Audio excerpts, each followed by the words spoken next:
Hello students, question number 3 from JEE Main 2022, 28 July shift 2. The question is, let A and B be any two 3x3 symmetric and skew symmetric matrices हैं respectively, then which of the following is not true? इनमें से कौन सा true नहीं है ये बताना है मुझे। तो चलो बारी बारी से सबको सारे ऑप्शंस चेक करेंगे, लेकिन उससे पहले ए अगर सिमेट्रिक है तो यानी कि A transpose is equal to A होगा, और बी अगर स्क्यू सिमेट्रिक है तो B transpose is equal to minus B हो जाएगा। अब मैं सबको एक एक साथ अगर चेक कर लूँ तो मान लेते हैं कि ऑप्शन ए पहले चेक करते हैं। मान लेते हैं कि इसको सी मैट्रिक्स बोल देता हूँ मैं। सी मैट्रिक्स है ए की पावर 4 माइनस बी की पावर 4 है। सी का ट्रांसपोज अगर लेंगे तो आएगा ए ट्रांसपोज की पावर 4 माइनस बी ट्रांसपोज की पावर 4।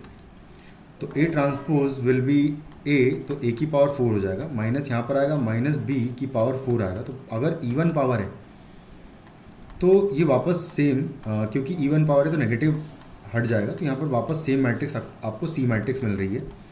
अगर सी मैट्रिक्स वापस मिल रही है इसका मतलब सी इज़ अ सिमेट्रिक मैट्रिक्स, क्योंकि सी का जब हमने ट्रांसपोज लिया तो हमें वापस सी मैट्रिक्स मिल गई, यानी कि सी इज़ अ ट्रांसपोज। तो यानी कि ये करेक्ट स्टेटमेंट लिखा हुआ है, हमको तो नॉट ट्रू बताना है, तो ये हमारा आंसर नहीं है। उसके बाद बी ऑप्शन को चेक करूँगा मैं। ए बी माइनस बी ए लिखा हुआ है, तो यहाँ पर भी करेंगे। अगर इसको कुछ डी मैट्रिक्स अगर मान लूँ मैं तो डी मैट्रिक्स हो जाएगी A B minus B into ए।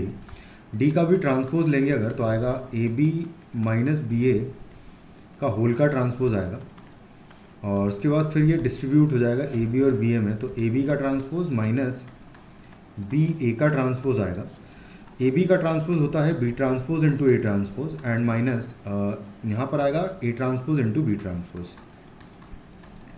उसके बाद बी ट्रांसपोज का वैल्यू माइनस बी होगा, ए ट्रांसपोज का वैल्यू वापस ए होगा, तो ये माइनस टाइम्स बी ए हो जाएगा। माइनस यहाँ पर अगर देखें तो बी ट्रांसपोज यहाँ पर भी नेगेटिव आएगा, तो प्लस हो जाएगा ये ए बी।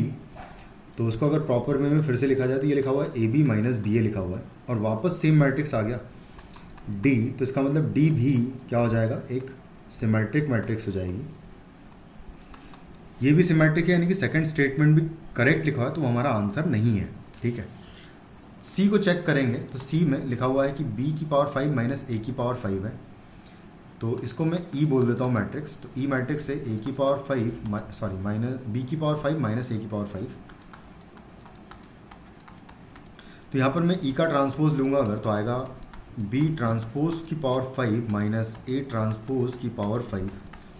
बी ट्रांसपोज की पावर 5 होगा तो माइनस बी की पावर 5 आ जाएगा ये, and minus A transpose is equal to A है, तो यहाँ पर वापस ए आ जाएगा। तो ये कुछ इस तरीके से मैट्रिक्स आ रही है, ना तो ये सिमेट्रिक मैट्रिक्स बन रही है और ना ही स्क्यू सिमेट्रिक मैट्रिक्स बन रही है। इसने लिखा है कि ये एक स्क्यू सिमेट्रिक मैट्रिक्स है, तो ये गलत स्टेटमेंट हो गया, तो ये हमारा आंसर हो जाएगा इस क्वेश्चन का। Thank you.